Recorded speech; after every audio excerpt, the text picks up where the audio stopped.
Good evening. I'm Haylee Ficuciello, and this is Englebrook Independent News Federal Crime Report, bringing you the latest cases and convictions from federal courts across the United States.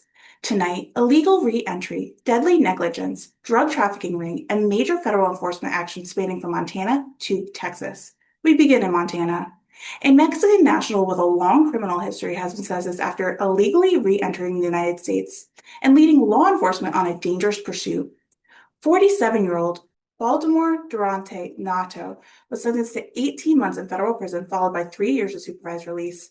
Authorities say Durante Nato was located at Kalispell on July 26 of 2025, where he attempted to flee, reaching speeds of 80 miles per hour in a residential neighborhood before crashing into a Toyota Camry carrying four occupants. A K-9 unit was ultimately deployed to take him into custody. Investigators also confirmed he had an active warrant in Washington state tied to a heroin distribution. Durante Narado was previously been removed from the United States multiple times, including a 20-year re-entry ban, and last deported in 2021 after using a false identity for nearly 2 decades. His criminal history includes assault with a weapon, carjacking, drug conspiracy, and federal false statements. Also in Montana, a tragic and preventable death on the Blackfeet Indian Reservation. 22-year-old Trayson Lee Sharp has been sentenced to 24 months in federal prison for involuntarily manslaughter. According to investigators, Sharp accidentally shot a woman in the neck while handling a .357 revolver inside his bedroom. Witnesses reported hearing laughter just moments before a single gunshot, followed by calls for help. Four firearms were recovered at the scene, and forensics evidence confirmed that fatal shot came from one of the revolvers Sharp was handling. The victim died at the scene. We move to South Dakota, where federal prosecutors secured multiple convictions ranging from fraud to fentanyl distribution. 32-year-old Brandon Phillips has been sentenced to 6 months in federal prison for bank fraud. Authorities say Phillips cashed a forged $2,500 check at Sussex Fall Credit Union. He will also serve 5 years of supervised release, pay restitution, and federal assessments. In a separate case, Isaiah Kroom, 23 of Los Angeles, was sentenced to 2.5 years in prison for his role in a multi-state drug trafficking operation. Investigators say the organization transported methamphetamine and fentanyl from California to South Dakota using short-term rentals as distribution hubs. And in one of the most severe sentencing this week, Ashley Vandale, 39, was handed 20 years in federal prison. She admitted to selling fentanyl that caused a near-fatal overdose. First responders revived the victim with Narcan, and toxicology confirmed fentanyl exposure shortly after purchase.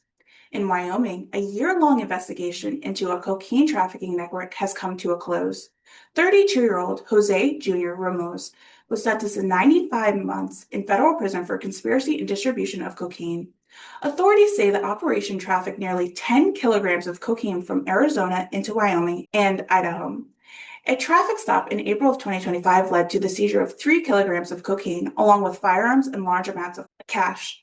The case was the result of a coordinated investigation involving DEA, DCI, U.S. Postal Inspection, and law enforcement. 4 additional defendants have already been sentenced in connection with the same conspiracy. In Kansas, a man who smuggled drugs into a correctional facility has been sentenced to 8 years in federal prison. Prosecutors say Jamal Fleming, 33, threw a package containing nearly 250 grams of methamphetamine over the wall of Hudson Correctional Facility in Oklahoma.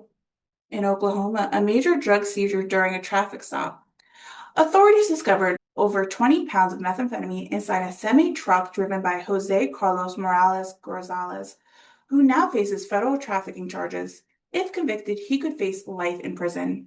Meanwhile, Jacob Ray Hudson, 37, has pled guilty to threatening a federal official. Investigators say transmit threats across state lines over several weeks in late of 2025. Federal authorities in Texas reported significant surge in enforcement activity. More than 370 immigration-related cases were filed in just 1 week as a part of Operation Take Back America. Charges include human smuggling, illegal entry, felon re-entry after removal, firearm offenses. Several defendants had prior convictions ranging from violent crimes to narcotic trafficking. 6 men have been charged allegedly for attempting to meet a 16-year-old minor for sex following an undercover online operation. If convicted, each faces a mandatory minimum of 10 years to life in federal prison.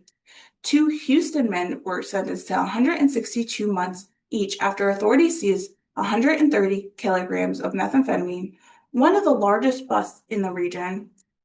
And finally, a major federal fraud conviction out of Louisiana, two personal injury attorneys, along with their law firm, were found guilty in a massive stage collision scheme. Prosecutors say the operation spanned more than a decade, staging crashes involving commercial vehicles to fraudulently collect insurance payouts. The scheme involved recruiters, stage victims, and even medically unnecessary surgeries to inflate the claim. A Honduran national has also pled guilty to illegally re-entering after multiple deportations, with sentencing scheduled for April. From drug trafficking networks to fraud schemes and violent offenses, federal prosecutors continue to target criminal activity across multiple jurisdictions. I'm Haylee Ficuciello, and this has been your Englebrook Independent News Federal Crime Report. Stay with us for continued coverage. Good night.